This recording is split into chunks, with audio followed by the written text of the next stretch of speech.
2030 தங்கம் ஒரு பவுனுக்கு 1 லட்ச ரூபா விற்பாங்களா? என்னங்க சொல்றீங்க? தங்கம் வாங்க வாங்க விலை ஏறுமா?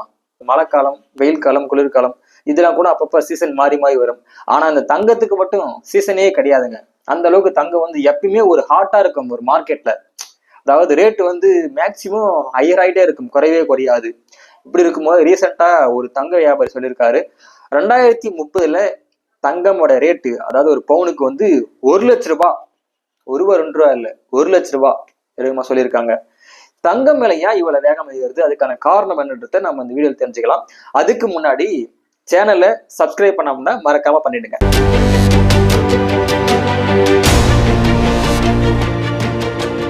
உலகம் ஃபுல்லாவே ஒரு பெரிய ஒரு பெஞ்ச் மார்க்குங்க தங்கத்துக்கு. அந்த அளவு எக்கனாமிக்ல உலகத்துல ஒரு பெரிய பங்கு இருக்கு. இப்ப கச்சா எண்ணெய் மாதிரி தங்கத்துக்கு ஒரு பெரிய மதிப்பு இருக்கு. ஏன்னா அந்த அளவு உலகத்துல பல நாடுகள்லாம் தங்கம் பயன்படுத்துறாங்க.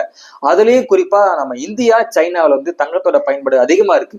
நம்ம ரீசெண்டா ஒரு கேஜிஎஃப் படத்துல பார்த்துருப்போம். அதுல தங்கத்துக்கு எவ்வளவு வேல்யூ இருக்கு, தங்கத்தை வெட்டி எடுக்கிறதுக்காக 2 டீம் எவ்வளவு ஃபைட் பண்றாங்க, அது மூலயமா எவ்வளவு பெரிய மல்டி மில்லியனரா ஆகுறாங்க.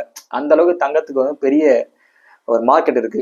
அப்படி இருக்கும்போது தங்கம் நாளுக்கு நாள் ரேட் அதிகமாயிட்டே தான் இருக்கு, குறைஞ்ச மாதிரி தெரியல. ஒருவேளை குறைஞ்சா கூட கம்மியா தான் குறையுதுங்க. ஆனா இது ரேட் ஏறும் போது ரொம்ப அதிகமாயிருது. இன்னைக்கு ரேட்டுக்கு 53,000 சம்திங் இருக்கு. அதிகபட்சமா 56,000 வரைக்கும் போச்சு, செய்குலி சதாரம் இல்லாமலே. இப்போ திடீர்னு குறைஞ்சிருக்கு. ஆனா இந்த குறைவு டெம்பரரி, தற்காலிகம் தான். ஆனா எப்ப வேணா ஏறுன்னு சொல்லியிருக்காங்க தங்க வியாபாரிகள்லாம். நம்ம தங்கம் எப்படி பயன்படுத்துவோம்? ஜுவல்ஸ் மாதிரி பயன்படுத்துவோம். அதாவது நகை மாதிரி மாட்டி லேடிஸ் போட்டுப்பாங்க, இல்ல ஆண்கள்லாம் கழுத்துல சைனாவும் விரல்ல மோதிரமும் போட்டுப்பாங்க. அப்புறம் தங்க கட்டிகள், பெரிய பெரிய பிசினஸ் மேன்ஸ் எல்லாம் அவங்களுடைய அமௌண்ட்டை பணத்தை தங்கமா வாங்கி கட்டியா வாங்கி வச்சுப்பாங்க. இதுவாக பயன்படுத்துவாங்க. சில இடங்கள்ல நாணயங்களா, கோல்டு காயின் அந்த மாதிரியும் தங்கங்களை பயன்படுத்துவாங்க. இந்த மாதிரி தங்கம் பல வகைகளை பயன்படுத்திட்டு இருப்பாங்க. பழைய இன்வெஸ்ட்மெண்ட்ஸ், நிறைய ஃபங்க்ஷனுக்கு, இது மாதிரி அதாவது வெளியில போட்டு போறதுக்காக, அழகை மேலும் காட்டுறதுக்காக தங்கம் உலகம் முழுக்க பயன்படுத்துறாங்க. இதனால தங்கத்தோடைய ஷேர் மார்க்கெட் ரொம்ப ஹையா இருக்கும். பெரிய ஒரு டிமாண்ட் தங்கத்துக்கு உலகத்துல. அப்படி இருக்கும்போது தங்கம் மேல ஏன் உயருது, அதுக்கான காரணம் என்ன? தங்கம் மேல உயரத்துக்கு மிக முக்கியமான காரணங்கள் இப்ப சமீபத்தில் என்ன காரணம் பார்த்துட்டா, நாடுகளின் பிரச்சனைகள். அதாவது இந்த நாட்டுக்குள்ள இருக்கிற எல்லை பிரச்சனைகள், இல்ல ஏதாவது ஒரு போர். எக்ஸாம்பிள் சொல்ல போனா இப்ப ரஷ்யாவுக்கும் உக்ரைனுக்கும் போர் போயிட்டு இருக்கு, முடிஞ்ச பாடு இல்லை. இந்த போர் மூலியமா பயங்கர டிமாண்ட் தங்கத்துக்கு. ரேட்டு ஏறதுக்கு மிக முக்கியமான காரணம் சொல்லலாம் இஸ்ரேல் ஹமாஸ் போர். இப்பயும் ரஷ்யா உக்ரைன் போருக்கு அப்புறமா ஆரம்பிச்ச இஸ்ரேல் ஹமாஸ் போர், இதுவும் போயிட்டு தான் இருக்கு. ஏற்றுமதி இறக்குமதியில பயங்கர ஒரு இஷ்யூ போயிட்டு இருக்கு. இதுதான் முக்கியமான காரணமா சொல்றாங்க தங்கம் விலை ஏறது இறங்கிறதுக்கும். அப்புறம் இன்னொன்னு சொல்றாங்க, தங்கம் விலை ஏறிட்டே இருக்கு, ஏன் இறங்காதான்னு நீங்க கேட்கலாம். வியாபாரிகள்லாம் தங்கம் வாங்குறாங்க அவங்க வியாபாரம் பண்றதுக்காக. இந்தியா ஃபுல்லா ஒரு 100 டன் தங்கம் வாங்குறாங்க வச்சுக்கோங்க.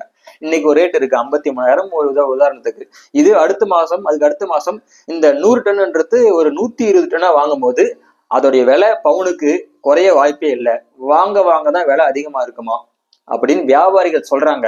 இப்படியே இந்த போற போக்குல பார்த்தா இன்னைக்கு 2024, இன்னும் ஒரு 5-6 ஆண்டுகள் கழித்து கண்டிப்பா தங்கத்தோட விலை 1 லட்ச ரூபாய் தொட வாய்ப்பு இருக்கு 2030கள்ல.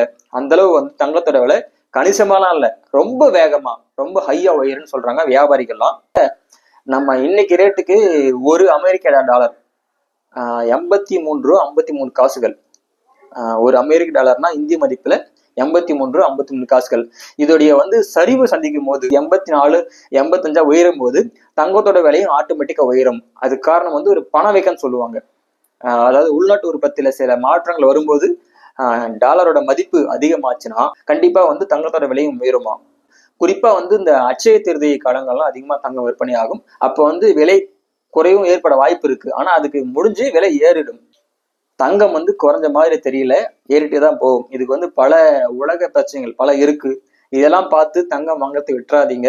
முடிஞ்ச அளவுக்கு எவ்வளவுக்கு எவ்வளவு சீக்கிரமா நகையை எடுக்க முடியுமோ அவ்வளவு எடுத்து வச்சுப்பாங்க. ஒரு சிலர்லாம் நாள் போட்டோம், கொஞ்ச நாள் ஆகட்டும் சொல்லி விட்டுருவாங்க. ஆனா வியாபாரிகளே சொல்றாங்க 2030 இந்த அமௌண்ட் ஒரு பவுனுக்கு 1 lakhs, 1 லட்ச ரூபாய் தொட வாய்ப்பு இருக்கு. அதனால முடிஞ்ச அளவுக்கு தங்கத்தை நகையா வாங்க பாருங்க. தங்கத்தை பொறுத்த வரைக்கும் நீங்க டிலே பண்ணாதீங்க. தங்கம் மூங்கில் மாதிரி.